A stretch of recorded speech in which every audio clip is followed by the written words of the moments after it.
ቆይ አንዴ አትሄዱ ስሙኝማ። ክብደታችንንና እድሜያችንን መናገር የማንፈልገው ማንን እየዋሸን ነው? ዛሬ ይዤላችሁ የመጣሁት የክብደት መመዘኛ ግን የምትዋሹት ማንንም አይደለም ራሳችሁ ነው ይለናል። እንደ ማንኛውም ሬጉላር መመዘኛ አይደለም። ይሄኛው በብሉቱዝ ነው የሚሰራው። ከስልካችሁ ጋር ከአፕል ዋቻችሁ ጋር ኮኔክት ማድረግ ትችላላችሁ። ክብደታችን ጤናማ እንደሆነ በተለያየ መንገድ ያሳየናል። የጎደለንን ነገር ምን አይነት ምግቦችን መብላት እንዳለብን በጠቅላላ ይዘረዝርላችኋል። ሰውነታችን ውስጥ ምን ያህል ውሃ እንዳለ፣ ምን ያህል መስል እንዳለን፣ ምን ያህል ፋት እንዳለን በደንብ አድርጎ ዲስክራይብ ያደርግላችኋል።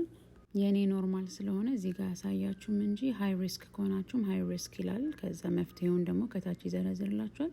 ምርጥ እቃ ነው። ልጆች ካላችሁም ልጆቻችሁን እንዴት መመዘን እንዳለባችሁ ያሳያችኋል። ለአጠቃቀም በጣም ቀላል ነው። እኔና ቤተሰቤ በጣም ወደነዋል። እናንተም ተወዱታላችሁ ብዬ ተስፋ አደርጋለሁኝ። መግዛት የምትፈልጉ ከሆነ ከታች ያለችዋን ኦሬንጅ ካርድ ተጭናችሁ ግዙ።